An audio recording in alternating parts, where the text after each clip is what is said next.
Born into a real fight wasn't right. Where can she dream here? Took a hold of her. Hey everybody, how's it going? My name is Zak Clayton, Community Pay It Forward, Community Dare to Care, and the PAC channels. I want to welcome you to Community IMpACT. We've got, as you can see around me, a little bit of a new look going. We've got a new program that we're working with. We're working with Things Network actually right now, trying to come up with the right fit for all of us. We kind of all do the same thing, just different subjects all the time. So we're looking for the best one, and we're going to be working a lot more with Things Network. Stay tuned. There's some great things that are going to be coming out of that. Fun show today because we are going to be a little bit all over the board, but the great thing about it is it all comes back to one thing, and that's all coming together.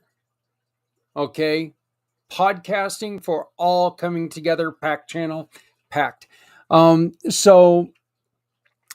we're making an impact, and that's what we're here to do. Hey, I want to, you're going to be meeting him here real quickly. Amin Njonkou, okay? A little bit difficult for me to say. Amin Njonkou is a brand new partner of ours. He just joined with us. There's a couple things that that I learned in this interview, and one of them is so very important because he has also become part of the Miracle program. So you're going to be seeing him on the Miracle program. He's going to be taking part in the Miracle program. And the great thing about what he went through is he grew up with one parent Muslim and another parent Christian. And as I say in this interview, this is perfect because it shows we can do this. Let's be honest here. Muslim and Christian, that's not exactly like saying, well, I'm Buddhist and you're Christian. These are two religions that historically have not seen eye to eye. But there was love in this family. There was a lot of love in this family, and you're able to tell by this interview with this young man. He is fun, he's fantastic, and he's a really good guy. And he is now a silver partner with us on Community Pay It Forward program. What is the Community Pay It Forward program? We run a little thing called Shop, Click, and Pick. It's all about shopping with our partners, and then you pick where a money's going to go. People ask us for help. You shop. You find somebody who touches your heart. You pick them.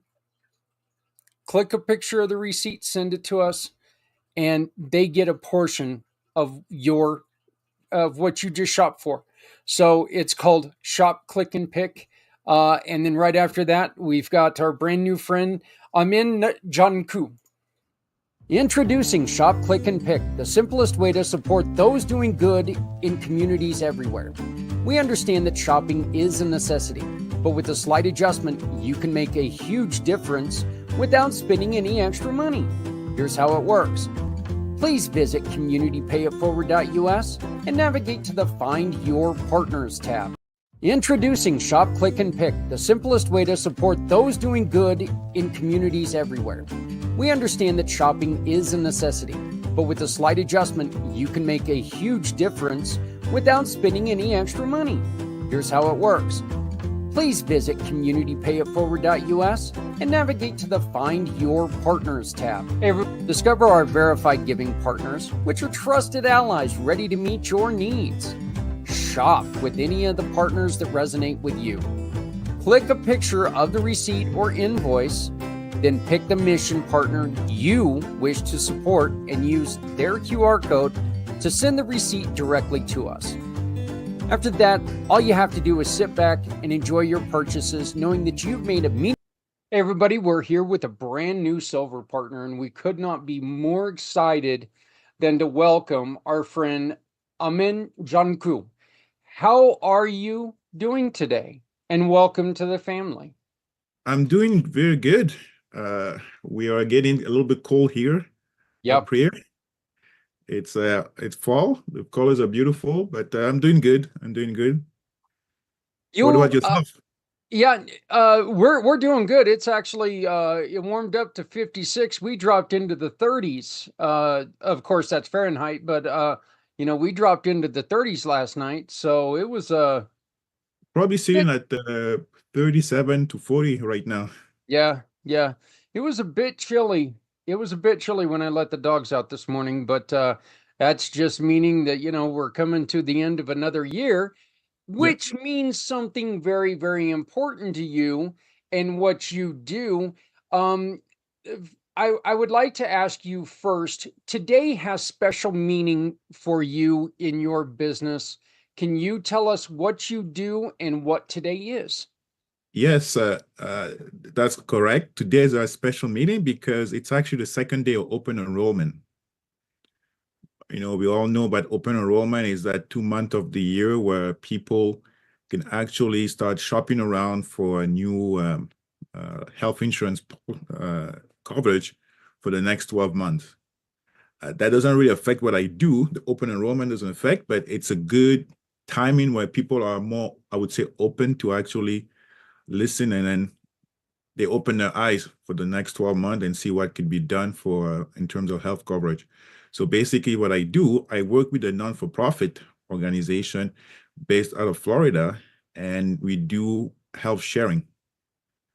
Health sharing, it's an alternative to traditional health insurance. The benefit of health sharing is, first, we don't have any open enrollment. I know it's the open enrollment period, but with the program itself, there is no open enrollment. Somebody, client members, I don't even call them clients, I call them members.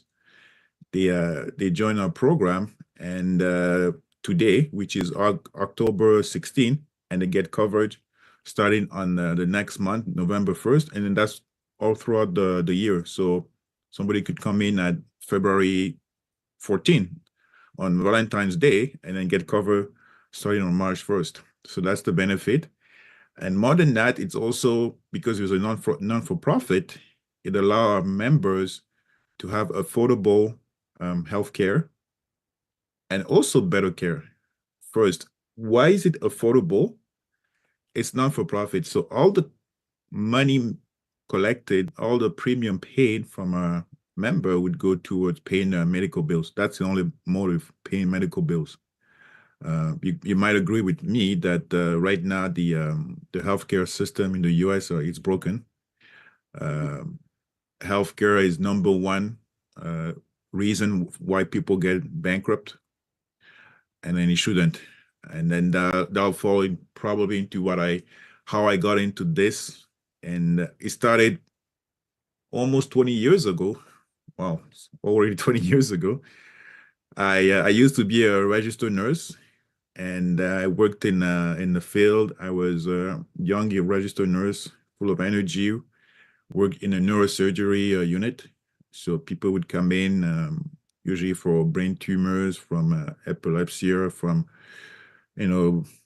spine injuries, all that. TBIs, Say again? TBIs, TBIs, yeah. accidents. Yep. Accident. So I saw people come in and slowly they would, you slowly would get worse and worse, and then you could see the emotional toll, the physical toll, definitely the medical toll, but also the financial toll. When you spend days and days in the hospital, you might be when you leave, if you do leave, you might be in shock when you get that medical bill. So I worked there for a couple of years, and I was just it was just not for me at that time. The mental toll, the emotional toll was a lot on me. Yeah.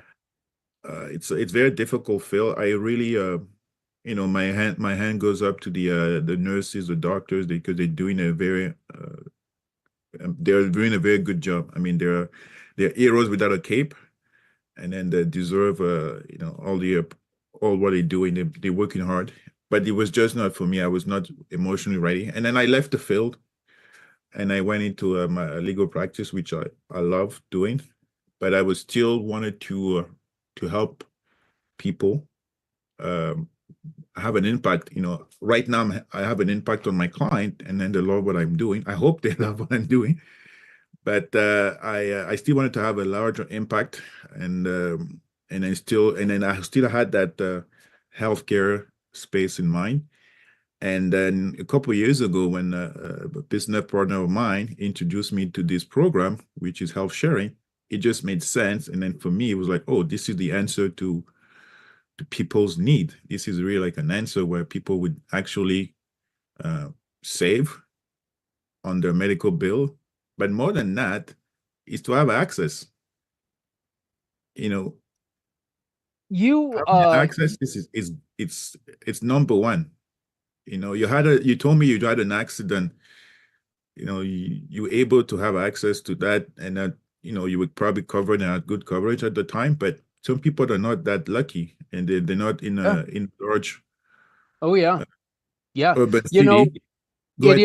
It is. I mean, one of the things that we have a lot of people come to us is because they didn't have adequate insurance, and they had only liability or whatever it is, and they don't realize how little, when they sign up for it, how little that covers, little to basically nothing. Nothing. And so they end up with a lot of trouble. You are in and cover both Canada and the United States. What is the difference when you talk to residents in Canada to residents in the United States? What are the difference when it comes to let's just call it the sales pitch? How do you approach each person? Yeah. So the program itself It's a US-based program. As I mentioned, it's based out of Florida. So it's all for all the US resident and obviously US citizen. So it allows somebody from, let's say, Vermont or from Florida to, it could be traveling across the country to, let's say, Colorado, and then goes down a ski hill and then, end up breaking up an ankle or a wrist. That person will have access to an hospital in Colorado, not having to fly back. And then that person won't have to worry about is the doctor, is the anesthesiologist, is the hospital in network. So the pitch itself is for US resident, you won't have the freedom to have access to any network, or because there's no network, to have access to any medical providers out there in case you need. That will be the speech. It's the freedom of freedom of choice, basically. There is no, you're not tied to any network. Freedom of choice, but more than freedom of choice, when US members are traveling outside of the US, one thing that you mentioned is have access. We have a pretty robust emergency plan. When somebody from the US is traveling abroad and is into an emergency, that person in that country would have also could use and then be covered with that with our program, even if it's outside of the US. Now, for Canadian, it's a little bit different. For Canadian, because it's a US-based program, the Canadian would be for people that are, they might want to get away from the cold in Canada, and then they want to spend a few months in some of the southern states, Texas, Florida, California, you name it. And then those people usually they buy a property, probably a condo, in a condo unit, and then just they stay there for a couple months. And then those people usually during those time, for 3 months, if anything happened to them, they might have access to some of the travel insurance, but those travel insurance are just limited in time frame, or they might be just limited in coverage. With our program, it's a comprehensive program. So you need in-hospital care, you need out of hospital, you need any medical provider, you would have access to them. For Canadians, a little bit different. For Canadians, I would ask them, first, do you have a passport to be able to travel to the US? Second, do you have a US bank account? Usually they would, because usually if they have, properties in the US, they have to pay property tax, they have to pay HOAs, they have to have a. Oh yeah. So they would have a bank account. So those would be mostly for people who are traveling. And also, even if you're not traveling, or if you're not living, but if you're staying for a long stay, like truckers, truckers that travel across the country, that go international between Canada and the US, those people are also, they would have access to that program. So depending on who I talk to, it's always the question, do you want to have the most basic question, do you want to have the freedom to go anywhere? And then do you want a program that's affordable? People would say yes to those questions, and they would have they'd be more than open to come onto our program. Here comes the question, the dreaded question that I'm going to ask you. We have got elections coming up here in the US. There's also elections coming up in Canada. Are there any candidates out there, and we're not asking for an opinion, everybody can make their own opinions, so this isn't going after anybody. This is a simple question. Are there any candidates that are pushing at changes that will come, that will affect what you're bringing to people? Yeah. From the Canadian side, I don't think so. No candidate would change anything because it's US. But from the US side, we have the two candidates, Harris, Trump, and then their approach to healthcare is different. On one side, they want to have more caps and control over medication. On the other side, they want more privatization. I don't think we change anything to be honest, because we, and I don't want to be politically here. I just want to, I'm just looking down the facts here. Our program became more popular after Obamacare, when they had access to the Obamacare. So people would actually look into more different options to be able to save on to have more affordable programs. And we know what happened during the 4 years that Mr. Trump was president. It didn't change much of the Obamacare. Is it going to change anything else? I don't think so necessarily, but I don't have a crystal ball, so I can't really tell. Right. But that being said, to be honest, I don't think it would, because people are more and more open. People are tight. When you're tight, people are probably they're more open to look into, how can I save a buck? How can I save? And then healthcare after mortgages, after rent, is number one expense. People are, I don't think it would change much, to be honest. I don't think so. And I mean, here's the reason I asked that question. Okay. I know that there are a lot of people who are really, really hesitant on making any changes right now, because the future is so, because the race is close, and they're afraid to make any changes, that they're going to come to find out in the future, oh my God, I made the wrong choice here. And now, because I made that change, I'm in a different position.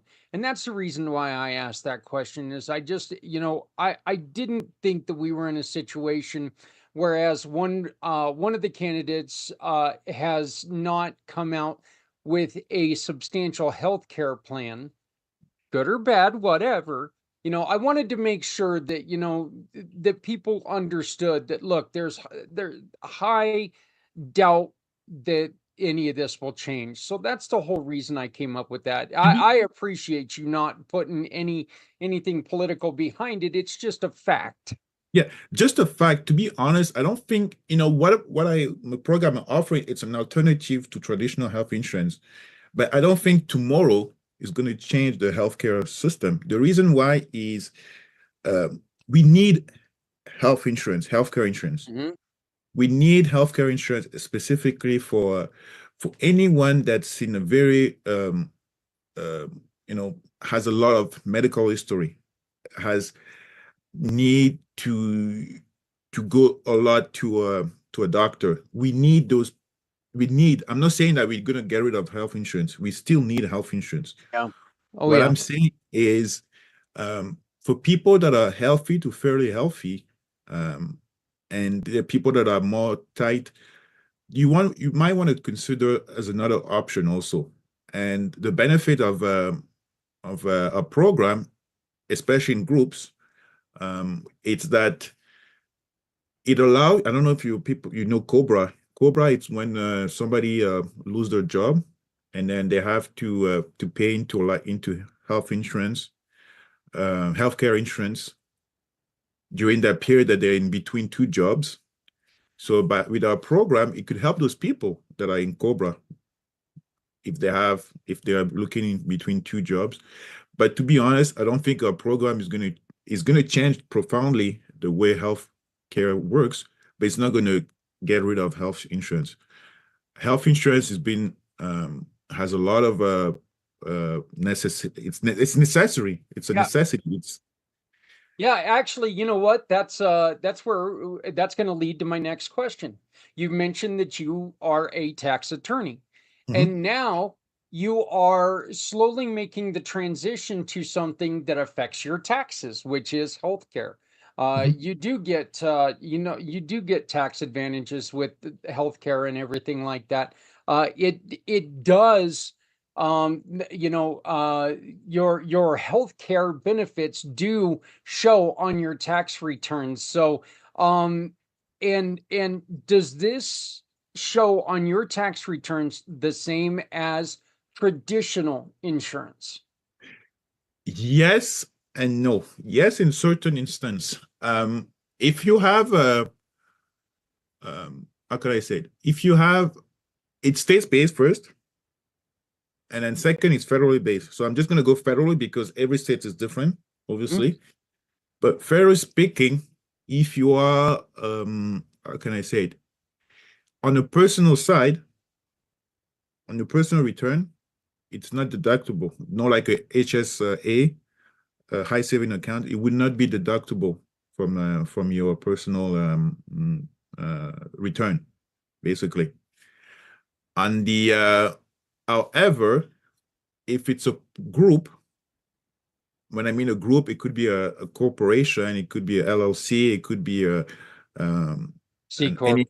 a C Corp, any type of organization that provide health benefit, not only a healthcare, it could be a health benefit, it could be how do you call it? It could be any type of group benefit, 401ks, retirement benefit. When the employer, sorry, makes a contribution towards your premium, that will be deductible for the corporation and the employer. So in that sense, on a personal level, basically on a personal level, no, it would not. But on the corporate level, where you have your employer providing the benefit to the employees, it would be a deduction that could use it towards reducing their taxes. Okay, but if you do not have insurance, you do get penalized, correct? Yes. So, but in this will certain keep states, you. This will keep you from being penalized. yes. In one of my client that was actually based in California. California is one of the states that would penalize you if you don't have any type of health coverage. I believe Colorado is too. Believe Colorado, yeah. So in that case, we confirm that with the local accountant that health sharing, like our program, would not be penalized. Okay. It's considered like insurance. It's not insurance, but it would not be penalized. So it's a great alternative to health insurance, and then you still get the perks and not be penalized on the state level. I mean, you let's talk a little bit about you. You obviously don't sound like a regular Montreal resident, and you have an accent that's a little heavier than most Vermontians. So Yes. can you tell us where is your lineage from? Where did you migrate from? I was born and raised, partially raised in France. So You do have the Montreal in you. Yeah, I do have the Montreal in me, yes, and I did live in Montreal, and I still have my mom is in Montreal actually. Yeah. And so I do speak French fluently. I learned English late in life. When I moved to, actually, before I go there, I was born in France, raised in Cameroon. It's a Central African country. Probably people know Nigeria. I'm next to Nigeria. It's actually east of Nigeria. And I learned English at a late age because I was raised in Cameroon, then raised in France, spoke a lot of French, sorry. And I moved to, my parents at one point decided to move to Canada.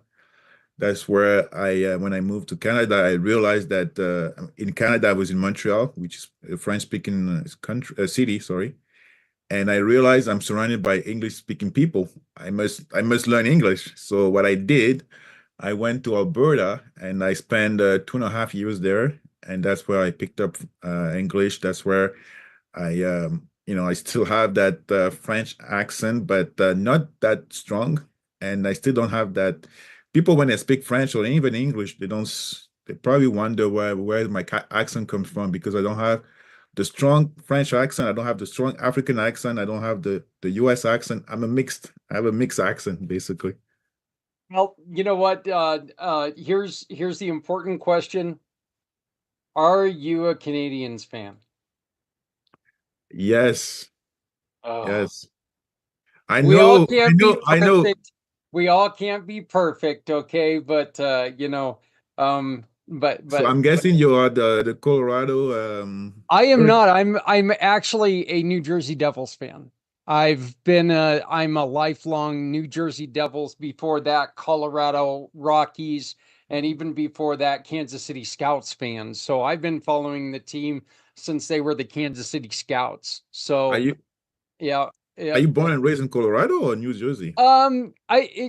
My history is a little bit weird. I was born in New Jersey, went to Germany for the first 3 years of my life, lived in Colorado, Kansas, and now I've been back in Colorado for 20, 30. Oh my God. Here we go. Exactly what you just happened to you earlier. Mhm. 34 years I've been back in Colorado. So Okay. I've lived the majority of my life here in Colorado, but yeah, Yeah. so you're you've been around a lot of places. Did that have anything to do with your faith? Were there a lot of like missionary reasons, or was there anything to do with the faith with a lot of the travel? The road travel has nothing to do with my faith, but it has to do with my motives or my volunteering work that I've done. I'll explain why. First, I'll start with my faith. Amin is an Arabic name. The reason it was Arabic name because my dad was Muslim. I say was because he passed 9 years ago, and rest in peace. And my mom was a Christian. She was a Christian, so I grew up in both faiths. And eventually, as I grew up and I became an adult, I decided to give my life to the Lord and Savior Jesus, because I was just in a place where I was able to compare the two religion, and I felt more connected with the Christian faith, and that helped. And also, probably the travel also because I lived in Cameroon. Cameroon is basically 50-50, so Muslim, Christian. I grew up in the two faith, Muslim and Christian. France was most obviously more Christian, French, and Canada also more Christian, but it has nothing to do necessarily with my faith. It's just I married a wonderful wife, and she was a God-fearing woman. She brings a lot of peace to my.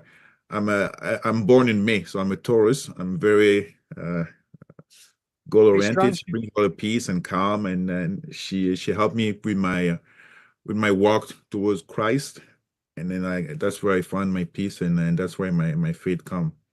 She helped me a lot to be grounded and be peaceful. My wife is pretty much the exact same thing. She brings me a lot of peace and calm as long as I agree with what she says. If not, she's redneck and she'll make me Yes, agree to what yeah, she says. So yes, she'll yes, she'll boss. allow me to be peaceful as long as I'm doing what I'm told to do. So Yes, yes. but hey, I mean, um was And I there any, yeah, please. and then I wanted to add something about my travel. I said something about my travel. My travel helped me a lot for what I love to do outside of what I'm doing, Mm, which is helping people through legal advice or helping with healthcare. I love helping kids. I came from a family of six. I'm the number four. I have three older sisters, one younger brother, one younger sister. I'm number four. So I always love being around kids. And then everything I've done, every type of volunteering work was always around kids. Either being a big brother to a big brother, big sister program, either, raising money for hungry kids that want to play hockey, uh, kids that can, kids that can afford 3 meals a day. So it was always around kids. And finally, the Lord gave me two boys at a late age, but there's no age to be a parent, to be a dad. And those two boys are very, very wonderful. I love them, and everything I do, it's always surrounded around kids. For me, kids are the next generation. Whether it's you know leukemia, I help leukemia, hungry kids, kids that wanted to get into sports. I was a big brother for big sister. I actually supervise kids and then manage summer camp. So those helped me because I was always surrounded by kids, and in Africa it's all family oriented, and everything I do it's always surrounded by around kids. I mean, you also, as along with joining the Community Pay It Forward family, you're also a sponsor of the Miracle.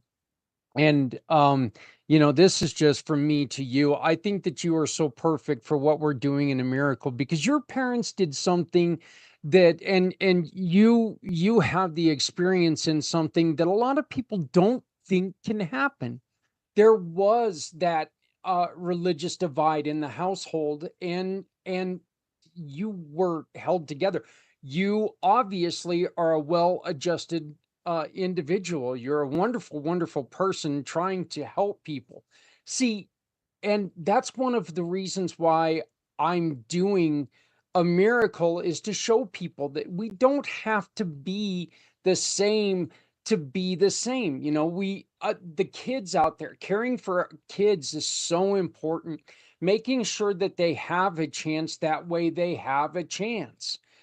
Making sure that there are options out there. So I am so excited about what you're going to bring to the Miracle. I think that coming from both sides, the Muslim side, the Christian side, your faith and your history, I think it's going to be wonderful, because you can show people that, look, this is possible. And I appreciate that so very much, and I think that we're going to have a lot of fun with that. Thank you for introducing me to this program. And then I'm looking forward to participating. I'm looking forward to see how I can bring my input, and then bring the fact that I travel. I actually lived in 3 different continents also, and then I was able to be exposed to so many different ethnicity. And then I hope that, from what I understand, the program, the event itself is going to be, it's a very inclusive program, and I think having me on the team would help, and I'll do everything that I can to help grow I the greatly appreciate event. it. I mean, how do people get a hold of you? They can get a hold of me in different ways. First, I want to thank you, Zach, for putting the website together.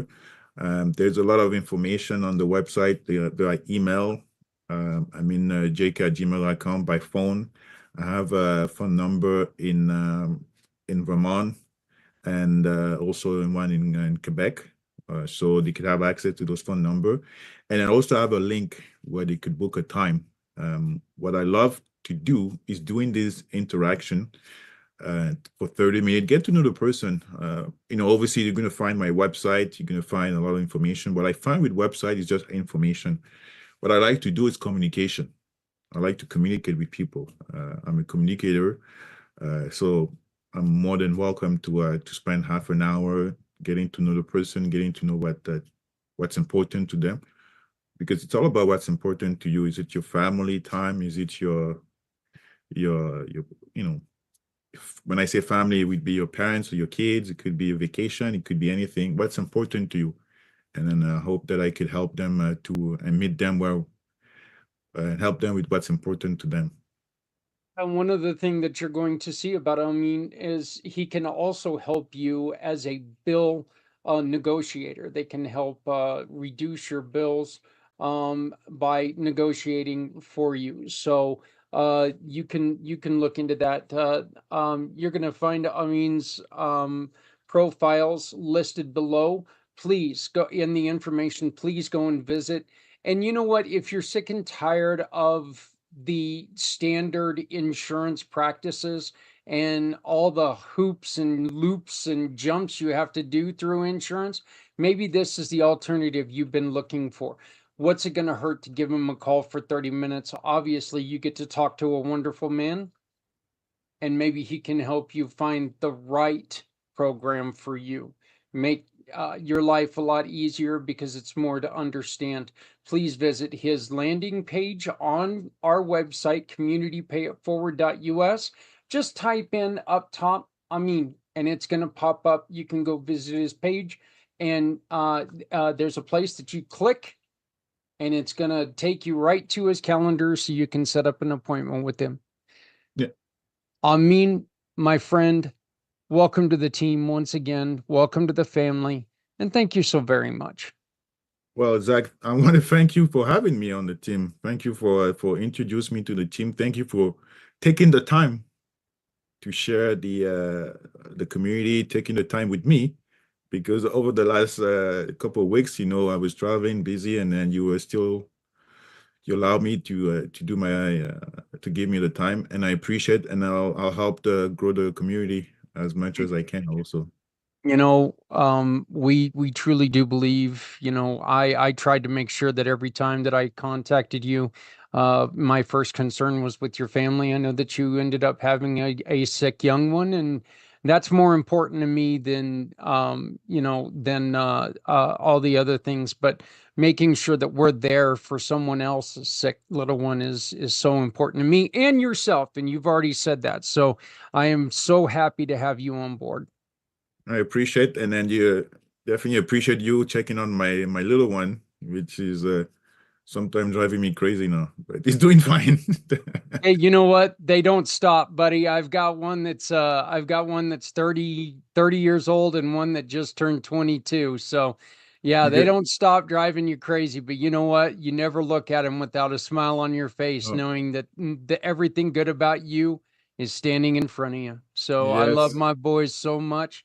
My kids are, it's the greatest thing I've ever done. So, it's a wonderful, wonderful journey you've started, even though it was a little bit later. It's never late. It's in God's timing. That'll work. It'll work. So, all right.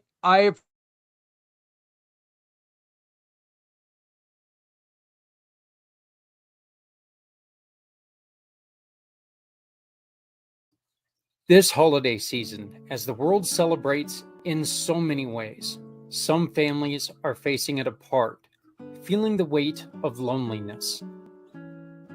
At a miracle of a community that cares, we are creating a space where everyone, regardless of faith or background, can share in the joy of this wonderful season. Join Santa and leaders from all walks of life for stories, special shout-outs, and heartfelt messages from loved ones near and far. Children are taking the lead with art and fun, helping us bring the gift of books to children everywhere. Children in hospitals, children to families of all faiths, and to fortify traditions of families. This season, let's come together as a global community, one that cares, one that gives, and one that embraces all cultures, part of the miracle. Join us from December 24th to December 26th, and let's make this season unforgettable for everyone. That is coming up right around the corner. I mean, we are just, well, look at your calendar. It's just right around the corner. I mean, there's no other way to say it. December is almost here.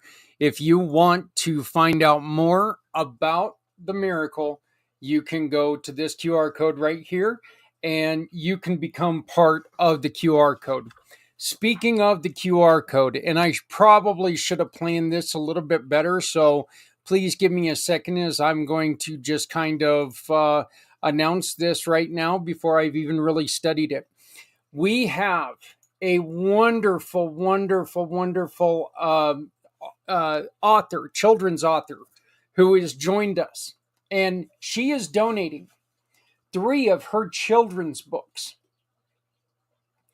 and a virtual author visit. Okay, here's what we're going to do. You can get these 3 books. Okay. She will send you, Maggie Van Galen will send you the books. what I've asked Maggie to do is record reading these 3 books. The winner of the winner of the event is going to be the sponsor of Maggie reading these books on the show. So businesses, this is a chance for you to get involved by bidding on this. What we're going to do is we're going to be selling tickets for $20, and then we're going to draw a name on December 21st. The winner will be announced on December 21st on who is going to sponsor Maggie. This is a way for us for you to help us make sure that we get this show on there. Folks, we still need to get a lot of things going, all right? It looks like we've got our wonderful studio figured out. It looks like we're going to be going with this program and be able to run our show from this program, because so far we haven't had a lot of issues since the first show.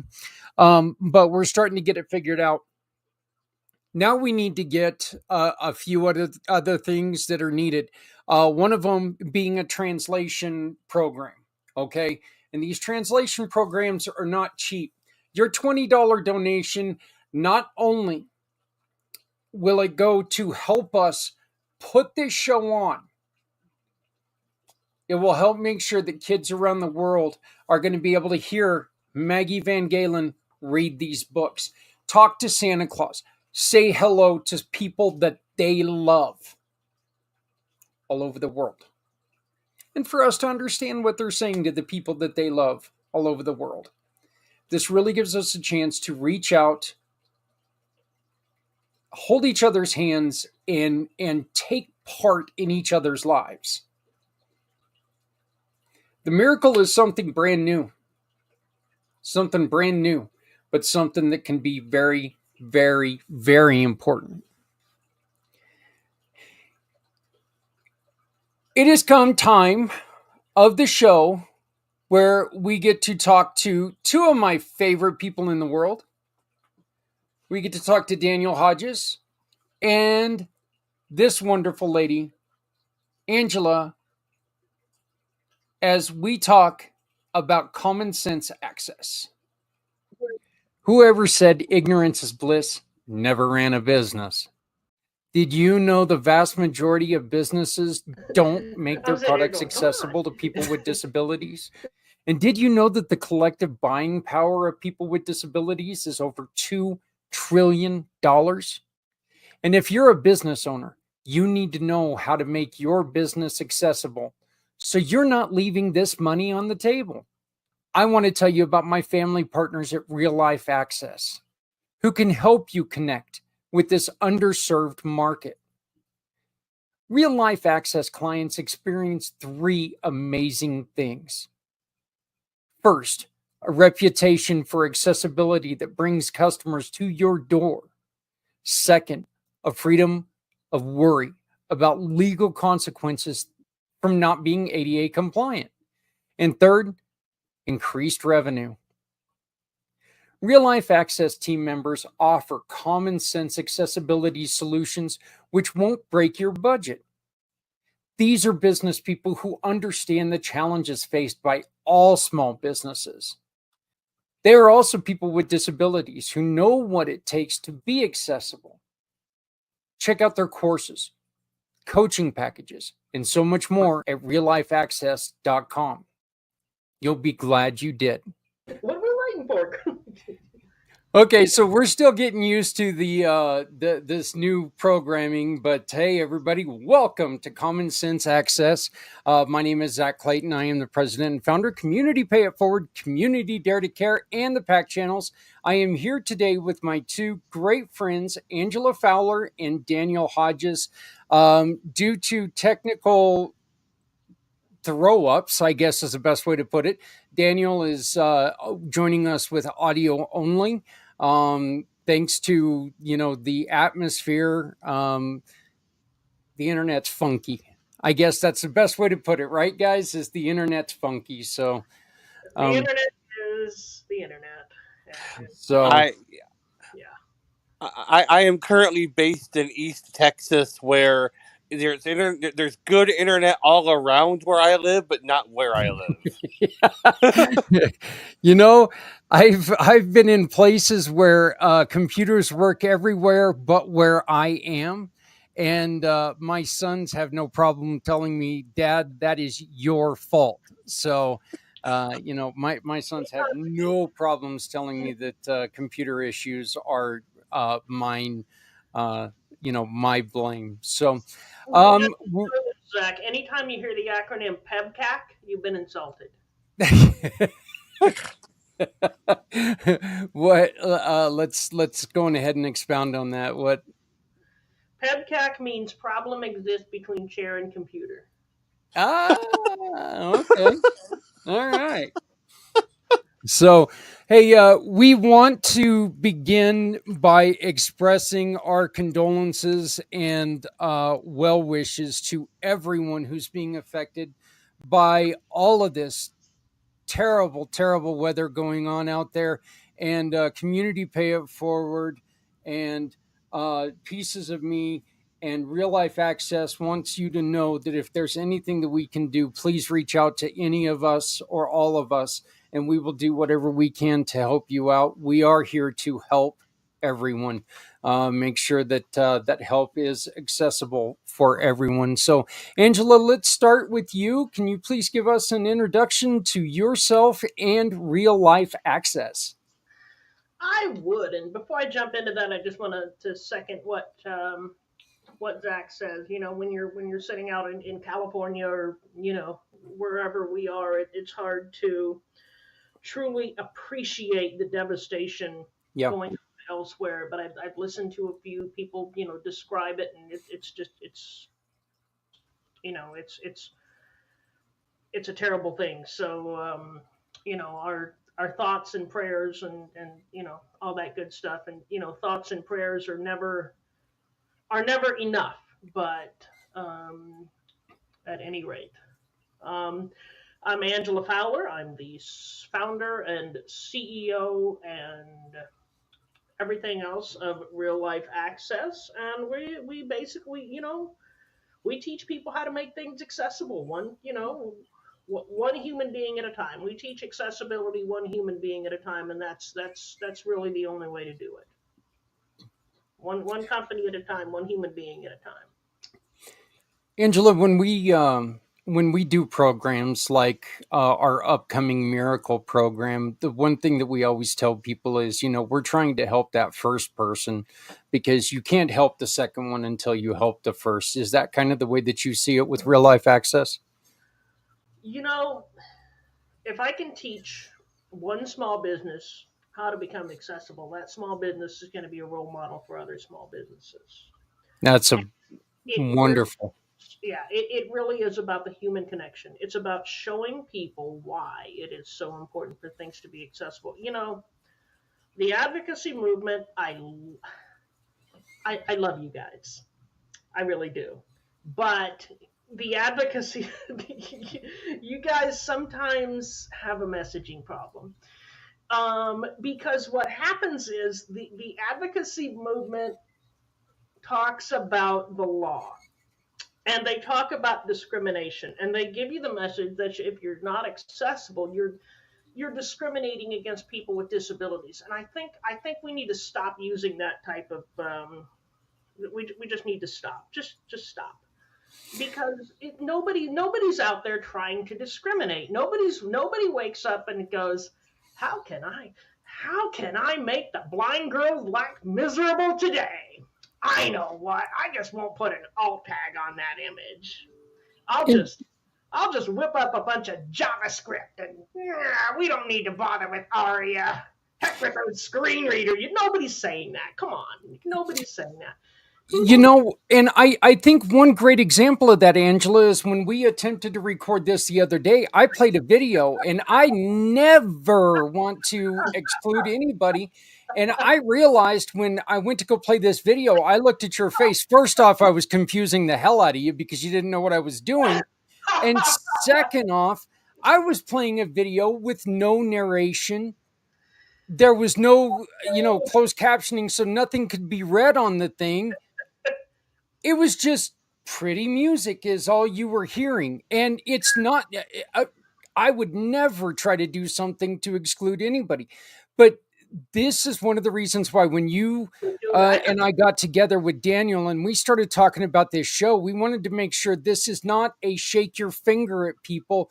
This is a, hey, this is what we can do together to make it, make it accessible for everyone. And thank you for falling on the sword, Zach, because you didn't have to. But, Zach, if you know Zach, you know that the last thing that he wants to do is make life difficult for anybody. But we don't. Everybody looks at things through the lens of their own experience, and sometimes we just miss things. Sometimes we're just knuckleheads. Myself included. So it's about education. It's about maybe you knuckle tap on somebody on the head and go, "Hey, goober,"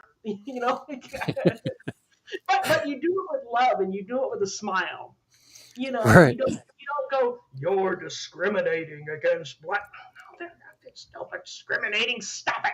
Yeah. There is enough shaming. There's enough anger and enough pointing the fingers at people right now. We don't need to do that anymore. Also joining us is the founder of a wonderful organization, a really good friend of mine for pretty much a year now, I think, Daniel Hodges, co-founder of Pieces of Me. How are you doing, my friend? I'm doing okay. How about yourself? Doing good. Yeah, Tell us a little bit about Pieces of Me and what is your association, because I know you and Angela work really closely together with each other's organizations. So Pieces of Me is an organization that my cousin Christy and I started back in 2019. We are working to erase the stigma surrounding disability and chronic illness.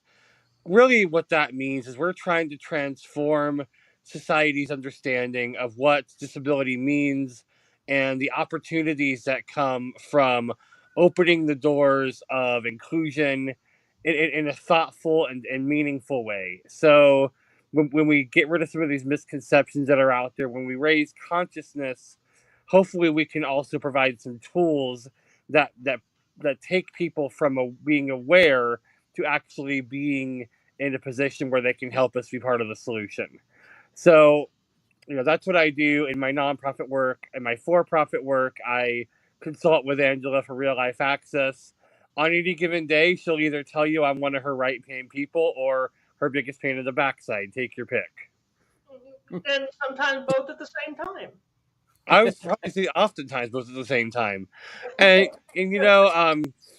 Zach, as you and Angela were talking about the commercial, I've been thinking the last couple of days when I was living in Idaho over the last several months until I got back to Texas. I would watch a daily sports program with one of my friends, and there would be 2 or 3 different companies that would routinely advertise on the sports program with some sort of video depictions and just some music in the background. And I finally, months into this regular daily broadcast, looked at my friend and said, "What the heck is this commercial advertising?" And he's like, "You know what? I never realized. Yeah, I guess there really isn't any way for you to know what they're advertising." One was advertising ice cream. The other was advertising an airline, and there was no way of knowing what was happening in these commercials unless you were sitting there actually looking at the screen. Yet, Daniel, I'll tell you, seeing Angela's face, and Angela, I'm not trying to throw you under the bus or anything here, but seeing Angela's face in the green room backstage, watching her first off just being confused because she didn't know what the hell I was doing, and I was trying to make it to where she could come into focus again, but then seeing that what is this guy acting like a a guy who spins discs? First off, no, because I don't listen to classical music. That's our buddy Z who does that, my brother Of Z. course. But so it would have been metal if I was playing music, and then I probably would have seen Angela with other faces. You So would definitely have seen me with other faces. That would not have. You do that, and I'm gonna be I'm gonna be spinning up some Hank and Merle and all them guys just because. Okay, so one of these days, Zach and I are going to have an episode about the best hard rock and heavy metal bands. you got it. We'll do that.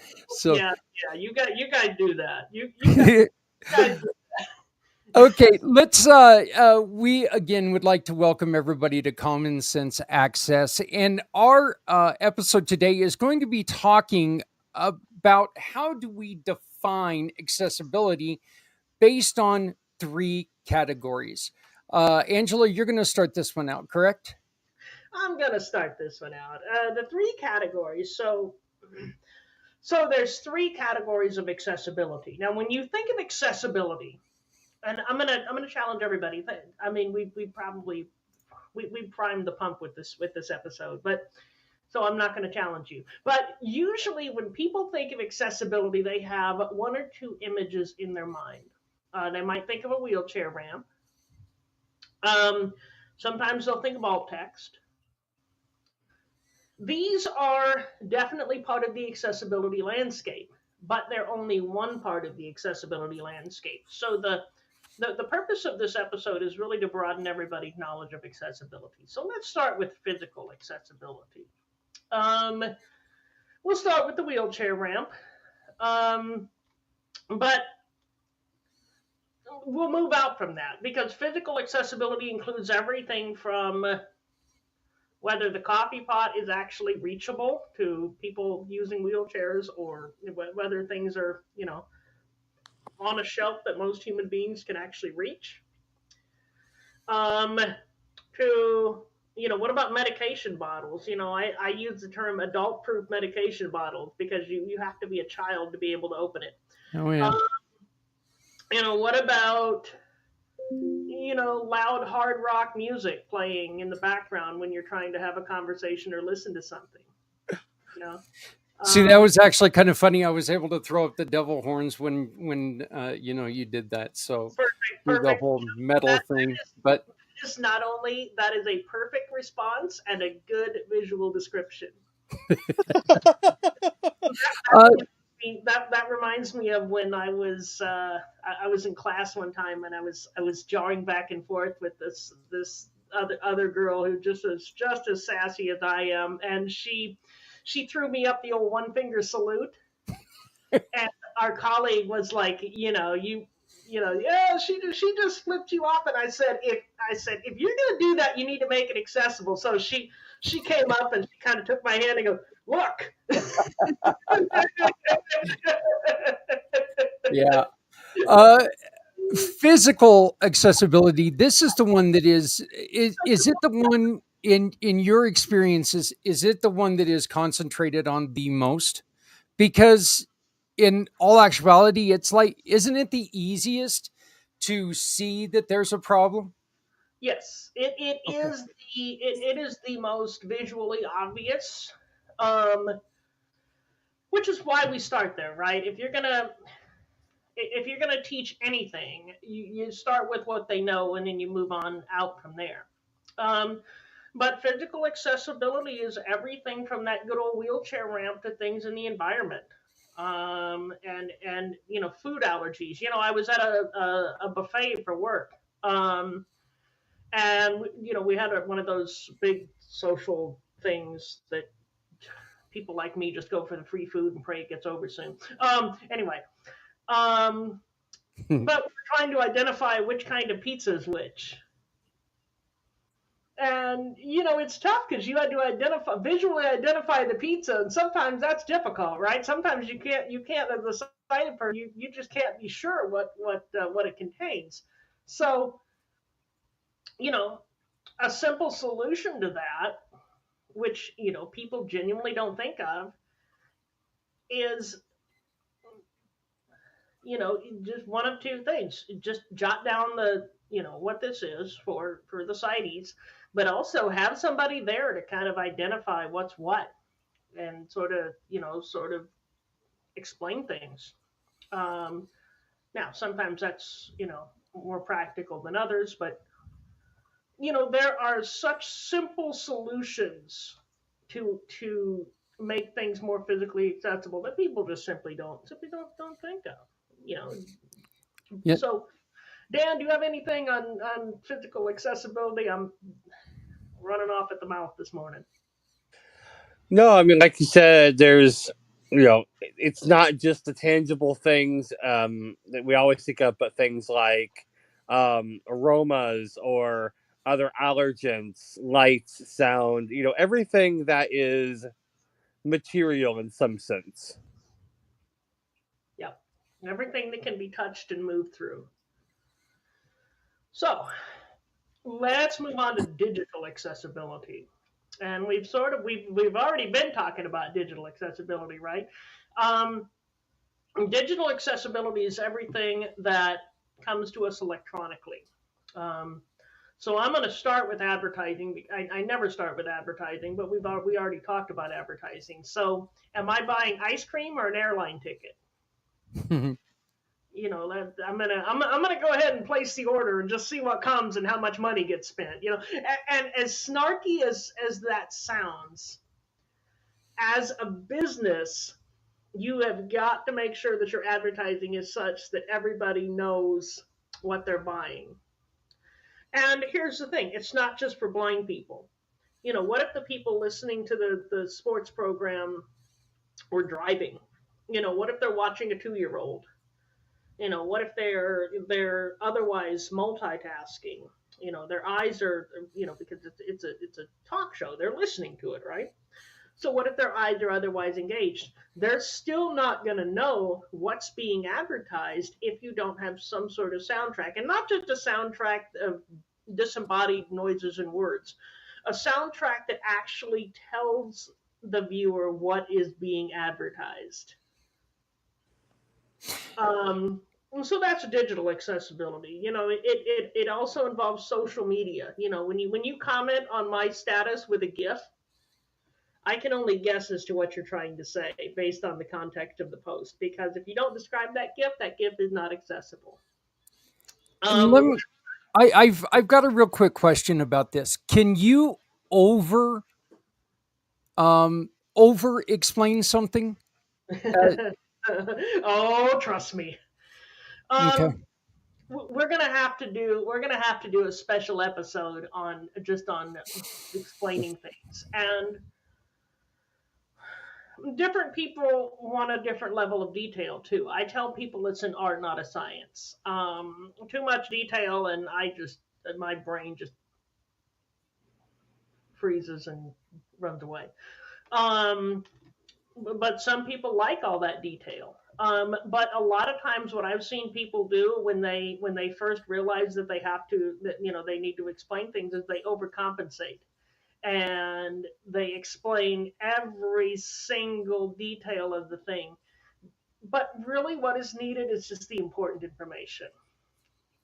I don't need to know how many leaves are on the apple tree. Right. So the website is a big one too, and one of the major things that we do with our buddy Trevor and Z is we do website remediation. And I'll give you an example. Number one rule of accessibility of web accessibility, or one of them: do not require a mouse. If your website cannot be used with a keyboard, blind people can't use it. Sighted keyboard users, so people who have motor difficulties that make using the mouse difficult. People that just prefer to use a keyboard, and a lot of people do. A lot of people just think that keyboard navigation is actually faster, believe it or not. Those guys are going to be.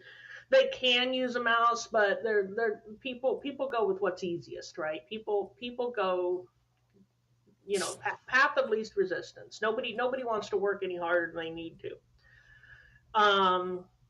So, one rule: do not require a mouse, cardinal rule.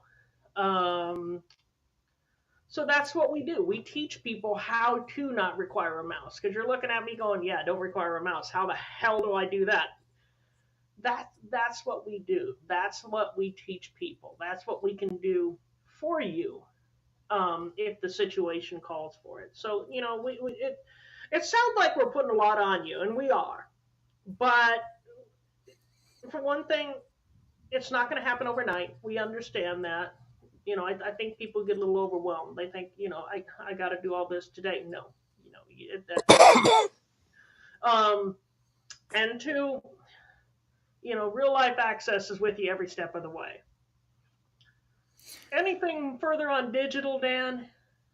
I would say, one of the benefits of working with experts like Real Life Access is also, we can help customers understand whether a glitch in the coding or a barrier is really significant or not. So, for example, let's say Zach and I are trying to book buy our tickets online to go see Judas Priest. And, there's a real difference between whether you run into an image on the ticket screen that is, maybe it's a picture of the band and it's not properly labeled. That can be, slightly inconvenient, but it's not a huge deal.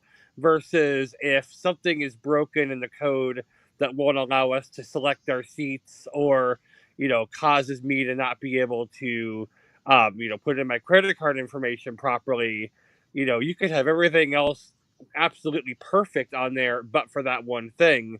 But that one thing could prevent me from completing the purchase. So it's not just about the number of accessibility errors that are going to be present, because there's always going to be something. It's like with a house, there's always something you could go and tweak. But is the problem something that is cosmetic, or is the problem something that needs immediate redress? Otherwise, you won't be able to proceed. Exactly. And let me talk a little bit about payment processors, because most people, well, pretty much everybody uses some sort of third-party payment processor. So if that's you and you're sitting there going, "Oh my God, what?"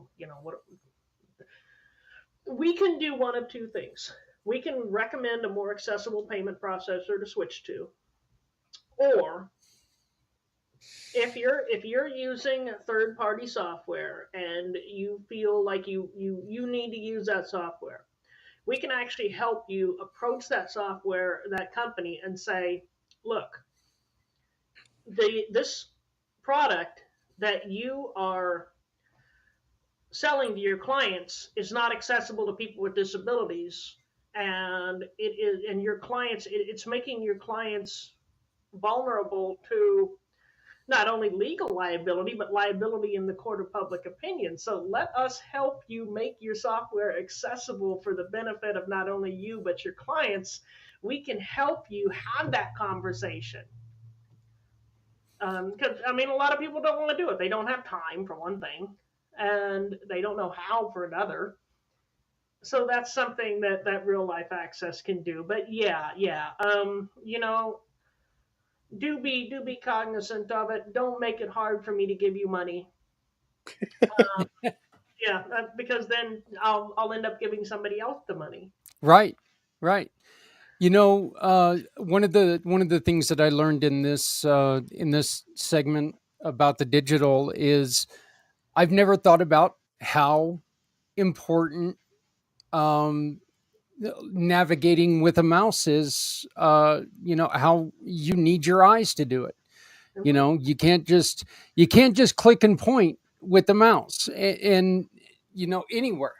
And I had never put the two together again. And so that's one of the things that I really learned in this segment. Yeah, you need your eyes. You need a steady hand. Yeah. You need a hand that works. And you need to prefer the mouse mode of navigation. Some people don't. So, the mouse is one way to do things, but it is for a lot of people, it is either an inferior way to do it, or it's a way that just doesn't work. Um, so moving on to cultural accessibility. And cultural accessibility is actually the hardest to define.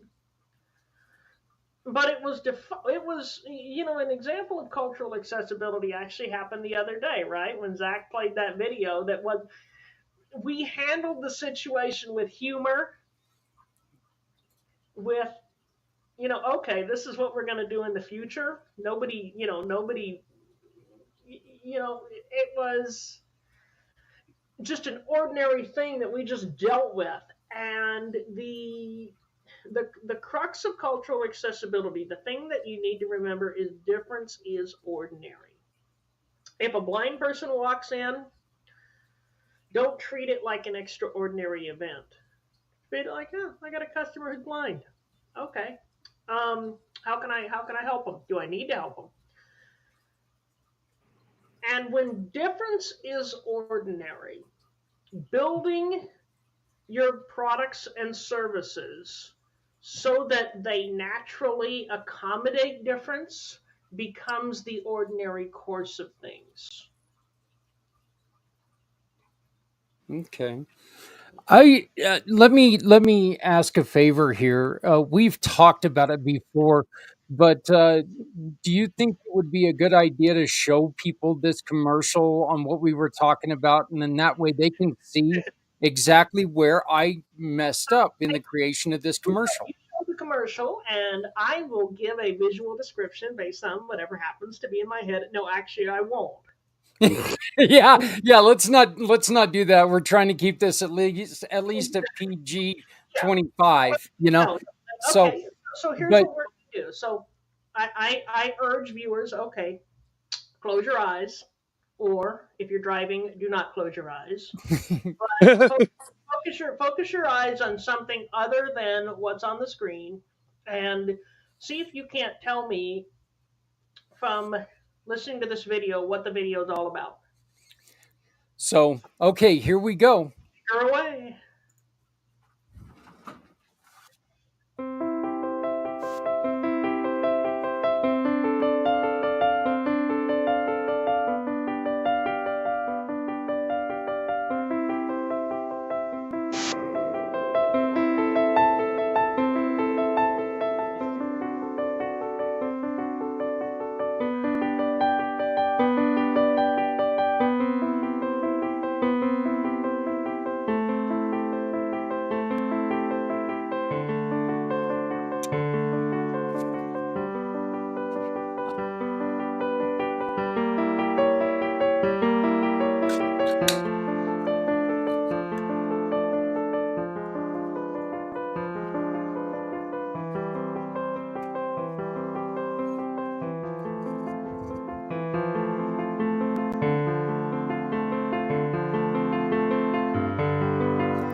Now, as a person with full sight, as a person with, most of my faculties available, there's a lot of information in there.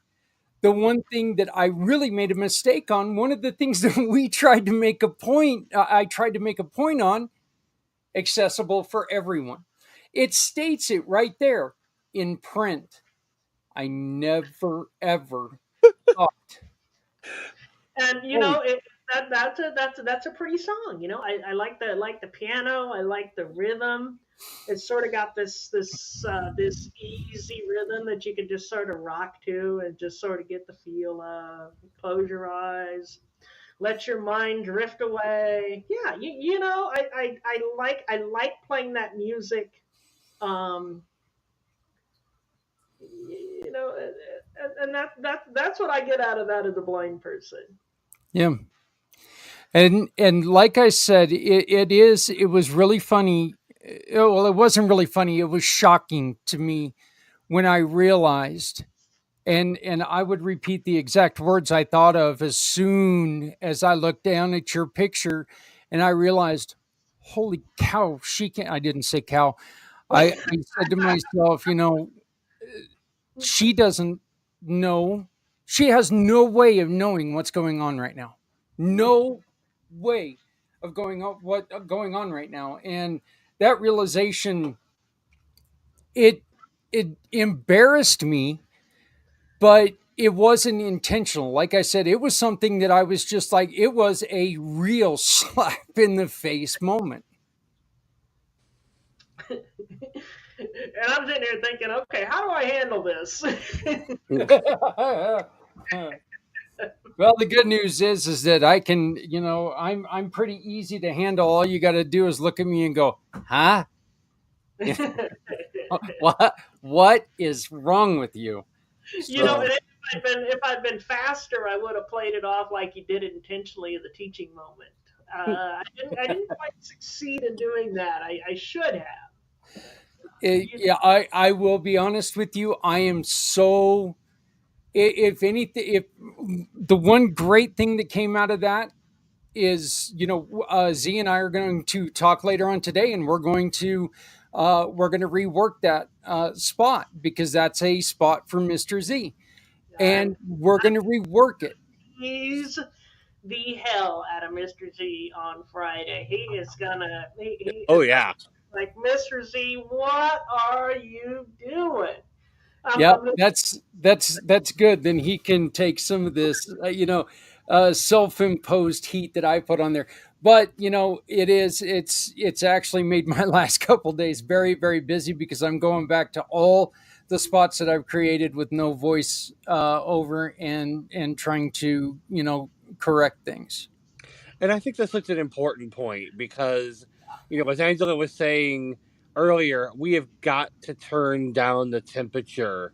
And I'm speaking directly in advocacy circles. We've got to turn down the temperature and give people a chance to remedy these things with our help, instead of feeling like they're up against it.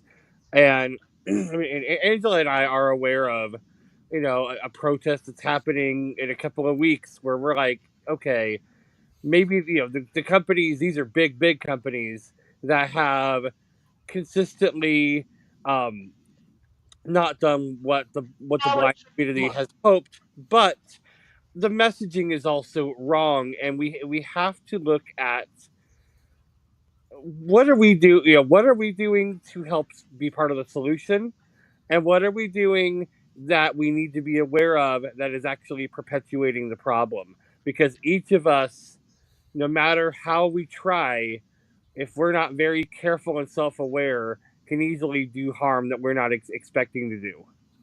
Yeah, and let me just say two things, because I also don't want to turn this too far the other way. We advocates aren't perfect, and sometimes we speak from a place of frustration. Mm-hmm. I know that my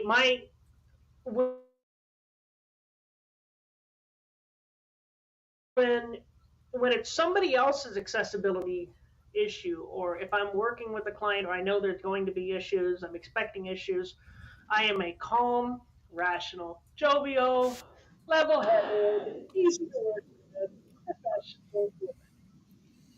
When I'm not expecting issues, and I just expect to get something done, like right now, I become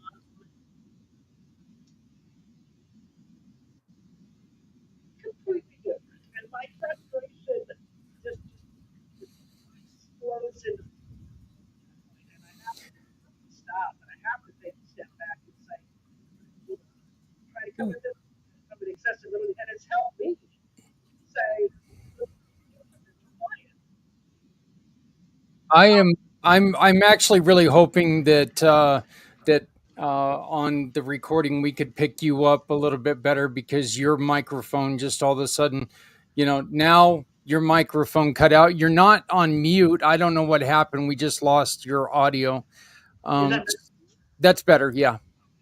okay? My microphone was too far away. Okay. So anyway, where did you lose me?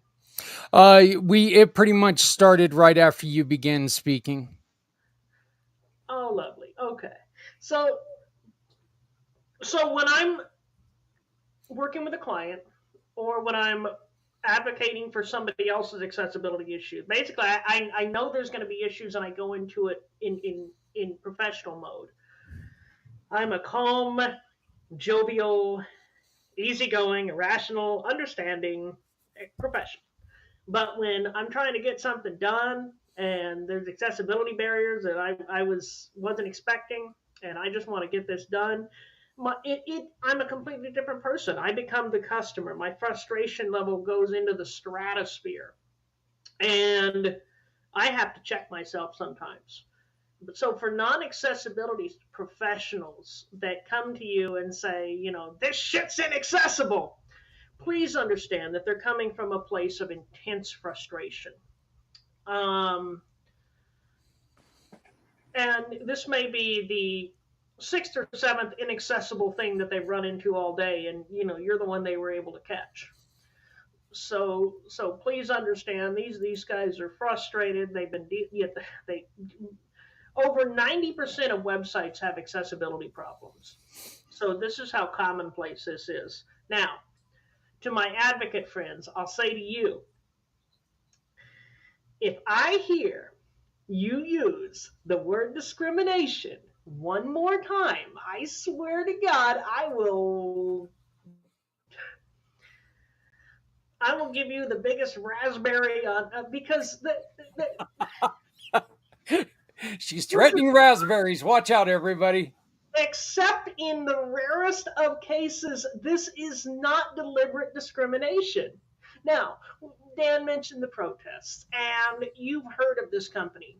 This is a company that has grown exponentially over the past decade. I mean, we're talking a meteoric rise into household name status. You have used this company, probably. If you haven't used it, you've heard of it. And there's a lot of complicated issues going on. They've grown. I think they have outgrown their ability to provide effective customer service. And I think they've suddenly decided that there's a number of things going on, and I'm not even sure that I've sorted it all out of my own head. But when we go and protest that company, maybe that company deserves it. Maybe they don't. Maybe they deserve it in some ways and not in others. But what message does that send to the small business person that says, wow, if you're going to protest that company, maybe I'm next? First of all, you're not. But second of all, we need to get better at messaging. We need to get better. If we're gonna make the world a more accessible place, we need to start meeting people where they are and working with them. I think one of the biggest messages out there, it has to be, look, every day of your life you're learning something new. Okay, yep. Every day of your life you're learning something new, and if we approach this in a more kinder, gentler way, it's a hell of a lot easier to learn something when somebody's saying, hey, I went to your website and I was having trouble, navigating in this area. Yep. I've been on other websites and they've done it like this, and I know that was really helpful for me. You're going to get a lot, there's all the old sayings, but you're going to get a lot more respect than if you walk in there and you just automatically go after him and say, well, I was on your website, I couldn't do this, F you, I'm gone. Okay. The putting people on the defensive has always led to better relationships and more productive working together. Where did we ever get that idea? Where did we ever get the idea? We're going to motivate them to do better without telling them how to do better. You got to tell them how, and you got to tell them why.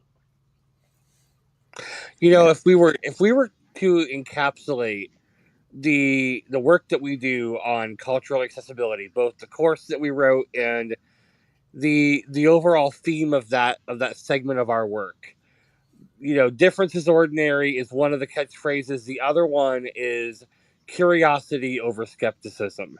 And Exactly. we're gonna do a full episode on that, so help me, at some point. But you know, curiosity. Okay, what do you need? How can I help? You know, how can I support you? Just good human questions.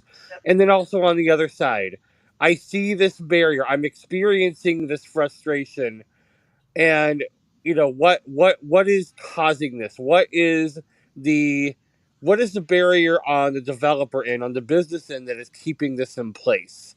I think as advocates, we can do a better job asking those questions.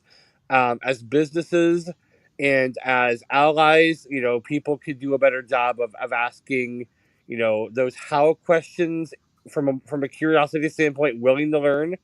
But you know, it is going to take time. But it also comes back to saying, okay, I can be part of the solution, which starts with me being self-aware enough to examine where I'm at and whether my intentions are aligning with my actions, recognizing that we're human. They're probably not fully, but we can always take an extra stride to align our intentions with our actions more effectively every day. And let me give you an actionable next step. If you're a business person, you have accessibility challenges. You don't know what they are, but you know they maybe they'll take a while to solve. But when that customer comes to you,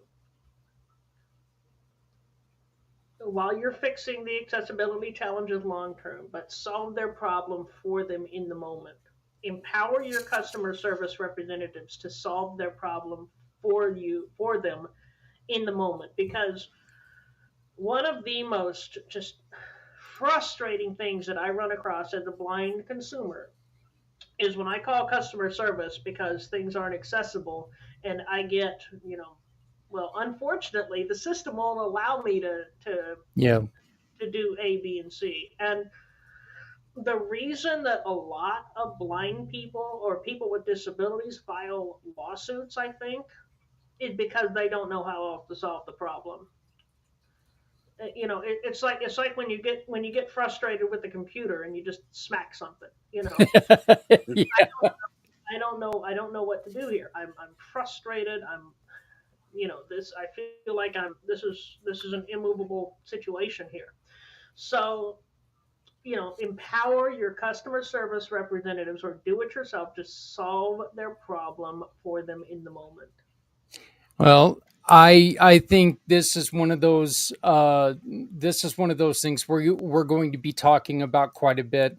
I think this is one of those that's going to grow, and with changes, this will be one that we talk about a lot more in the near future. Angela, how do people reach out to you? Well, you can reach out to me by going to www.reallifeaccess.com, fill out my little contact form, or you can simply email me at angela@reallifeaccess.com. And, next episode is going to be a fiery one too, because we're going to do a little myth busting about disability. That's going to be fun. Daniel, how do people reach out to you?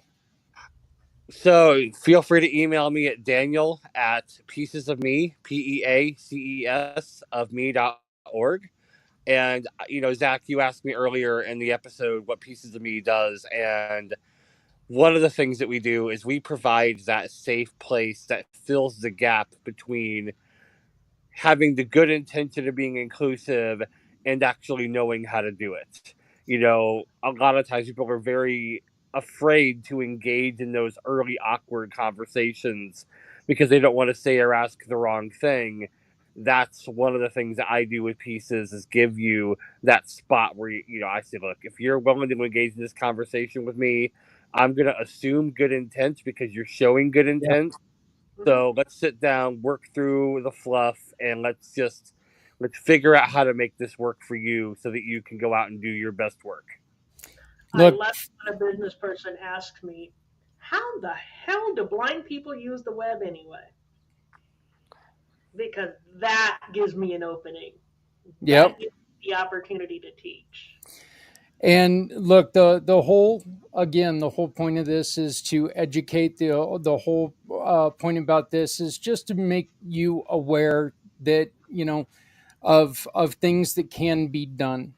There's no finger pointing. This is just so far it's an eye-opening show, as I've already expressed.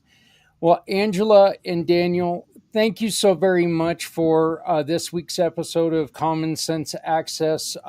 Next week we will be myth busting, which is great. I can't wait for that one. So I want to catch gas in a can and light it on fire. Oh no, wrong kind of myth busting, but still. That's going to be fun. Get ready for the next one, because some of these myths that we're going to come up with are understandable, and some of them. yeah, I've seen one question that confused me, but all right. Well, thank you both. All right.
That's honestly the best song I've ever made a video to. It really is. That is the coolest damn song. So, I enjoy it, at least. Hey, I told you guys about we have made a connection with Maggie Van Galen, and she is donating 3 of her books, plus, and this is the big thing, she's also going to read these books on the Miracle program. Our contest is simply this. We're going to be selling tickets. You make a purchase of a ticket, maybe more than one, whatever. And on December 21st, we are going to draw the winner. And the winner will get the sponsorship of Maggie's hour, where she's going to read these 3 books. So this is, you get to do whatever you want to do with the books. If you want to take and donate them to the hospitals, glorious, fantastic, awesome. If you want to take them, get them for your kids, for people in your area, awesome. But the cool thing is that we can have Maggie read these books live on air. And when she does that, we can tell people at hospitals everywhere, hey, put the kids that you can in front of the computer at this time, because this author is going to read these 3 stories. And the kids can sit there and listen to the author reading the 3 stories, and they're going to see your name as the sponsor. So I am working as we speak right now. As a matter of fact, by the time this plays, I will have I'll have the code that you can go and you can donate. You can make your purchase of your ticket. Your name will go into the drawing. And then on December 21st, we are going to draw for your chance to be the sponsor, the solo sponsor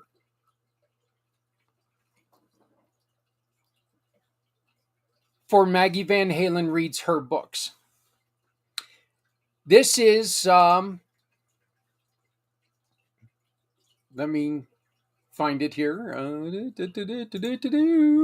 There we go. We'll just do it this way. This is what it looks like. You've got the 3 books here. The Banana Tree, The Diamond Mine, and Adventures of Kina and Ernest, A New Friend. So I think it's Kina and Ernest. I'm sorry, my eyes are not that good, but those are the 3 books that she will be reading. We will be recording it, and we will play it at a separate time, or at a scheduled time. And again, we will let you know when that is. But for that hour, your family, your business, your nonprofit, whatever it is, for a $20 ticket purchase, is going to get 1 hour of the show. It's going to be yours for 1 hour. Your logo is going to pop up in the corner right like that. Right here's our logo. That can be your logo. Okay? So all you got to do is watch, because and like, please make sure that you like, share, and comment on this video. And when you do that, be looking, because somewhere in the explanation is where you can go and make a purchase of your ticket. Kind of a neat idea. And I appreciate Maggie coming up with this. I think it's a fantastic thing. This is over 170. She charges $175 an hour to come in and talk about her books. So with the books and with everything, it's $175 value, but then you get to take into consideration that this is going to be 1 hour with Maggie and your logo all alone. Think of it this way. If we have to loop that video 2 times, then you're going to be the solo. You're going to be the solo guy for our solo business or family for 2 hours. 3 times, 3 hours. Okay, so remember, your logo is going to be there. There's not going to be any other logos. I think the community pay it forward logos on everything, but I'm not sure. But your logo will be the solo logo in this corner for that hour. We will also take and we will open and end that hour with a conversation of you coming on and recording with us, saying your piece, saying thank you. This is what we do. This is who we are. We want to thank you very much. We would like to introduce you to Maggie Van Galen. And at the end, thank you, Maggie Van Galen, for reading your books. We are ... We want to thank you for doing what you do. $20 a ticket. Okay, that's going to, 1, help put this show together, 2, purchase additional books, and 3, kick ass when it comes to people and depression during the holiday season. The holiday season should never include depression. Okay? It just shouldn't. Depression should never be part of the holiday season, holiday traditions. Let's make sure that we're reaching out to people who cannot make it to places. Maybe they're stuck in the hospital. Maybe they're just working through this time. Maybe they're deployed. Folks, maybe they've done some things they probably shouldn't have, and they just can't come home because they're guests of the government or whatever. And they are, the kids still love them. Let's say something. We're going to find a way that we can take and record this, and we can get it to you, and you can have it for a memento, for a small donation, and then you can turn that memento into something extremely special. So again, $20 tickets, and you are going to be the sponsor of this event right here. This big one all around me. Your logo will appear right here in the corner, all by its lonesome self, for the entire hour. This is a special offer from Maggie Van Halen and her wonderful, wonderful Keno and Ernest books. So please make sure that you consider buying a ticket. You know, it's a $20 investment, folks. Let's be honest. A lot of you guys are going to spend that on coffee today. Not me. Coffee sucks. It just does. Coffee's awful. Of course, I had to wait for my wife to leave the room before I said that because she would throw things at me. She likes coffee. I like soda. So, matter of fact, look at this. I'm actually drinking water. But this is how much of a wackadoo I am, okay? My wife she cares about me, and she's always trying to get me to drink water. And I went to talk to the doctor the other day, and the doctor told me, "You need to drink water, asshole." Literally said this to me. I'm like, okay. And so I came home and I asked my wife, "Hey, we still have that bottle that you get at Walmart that you have the little flavor things that you can put in it?" And she goes, "Yeah." I said, "Okay, I'll make you a deal. You make me one of those a day and I'll drink it." And I told her flat out, "I'm going to tell you, if you don't make it, it ain't going to happen." Not just because I don't want to do it. I don't want to drink water, but I'll forget. I can drink a dozen of these damn things in an hour. I don't drink water.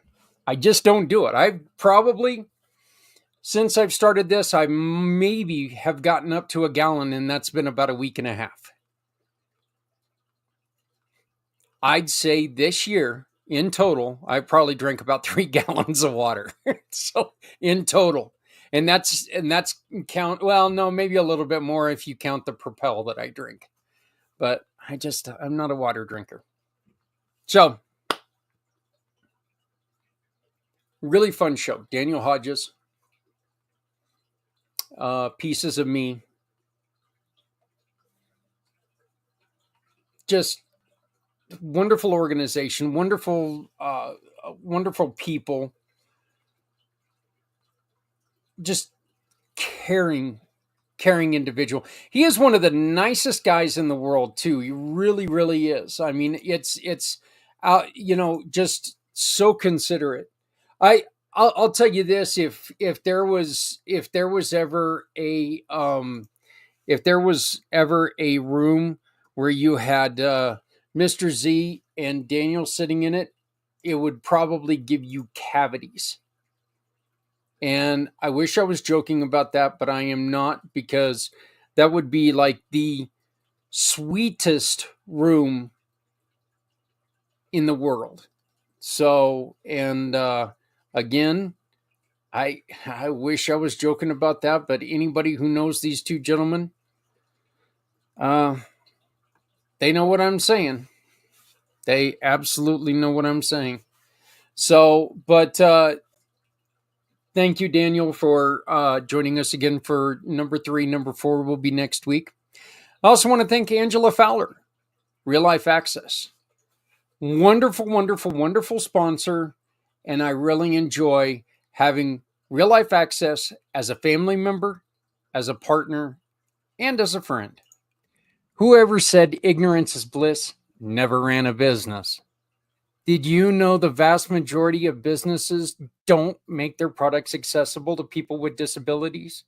And did you know that the collective buying power of people with disabilities is over $2 trillion? And if you're a business owner, you need to know how to make your business accessible so you're not leaving this money on the table. I want to tell you about my family partners at Real Life Access, who can help you connect with this underserved market. Real Life Access clients experience 3 amazing things. First, a reputation for accessibility that brings customers to your door. Second, a freedom of worry about legal consequences from not being ADA compliant. And third, increased revenue. Real Life Access team members offer common sense accessibility solutions which won't break your budget. These are business people who understand the challenges faced by all small businesses. They are also people with disabilities who know what it takes to be accessible. Check out their courses, coaching packages, and so much more at reallifeaccess.com. You'll be glad you did.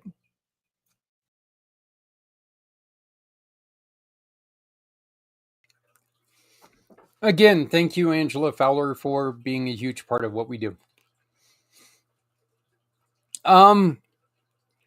That's it, folks. That's it for tonight. I want to thank you all very much. By the way, we're going to incorporate the auction. I'm sorry, not the auction, but we're going to incorporate this contest. Buy your ticket for $20 using this QR code. Go to where you can become a sponsor, and it's going to say, bid for sponsorship or something like that. And it's $20, and you can bid to be a sponsor of this program. Every bid, every donation to this goes to help us put the show on, advertise the show. A portion of every sponsorship buys books, and a portion of every sponsorship also helps us to pay for the show. So, so please sponsor if you can, bid if you can, but become that sponsor for Angela and her wonderful, wonderful program. Use this QR code right here, this guy, and you can get in there. When you get in there, you can see it, you can read it, all about it, and it can, we can change some people's lives. It'll be a good time. So, my name is Zak Clayton. I am the president and founder of Community Pay It Forward, Community Dare to Care, and the IMpACT channels. I want to thank you so very much for joining us tonight. Again, Angela and Daniel, thank you both so very much. Amin Njonkou,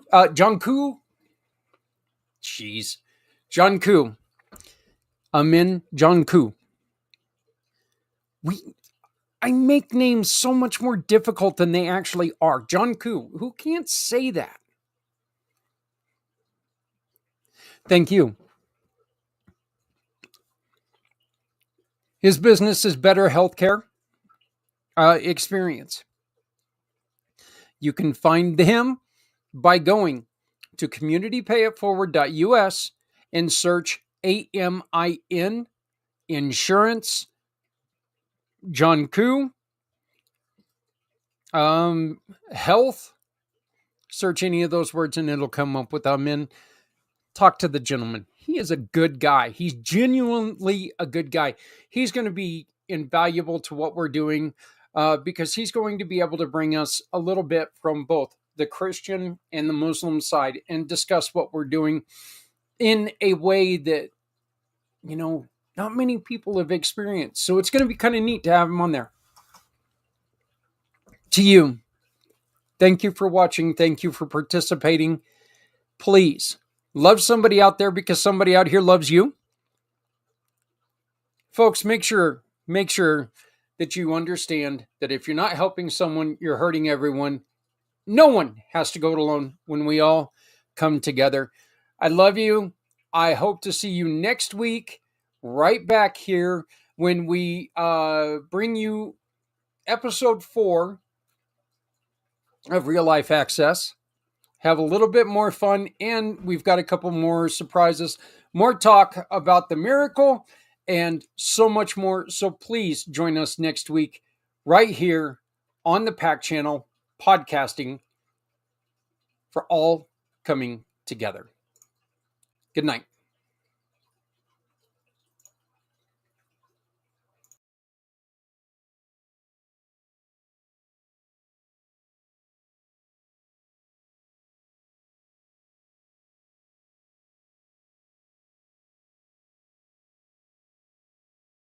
Show me the way. You wanna hold the heart of Sunset Boulevard. Bring me here, 'cause it's not quite clear to be a part of Sunset Boulevard.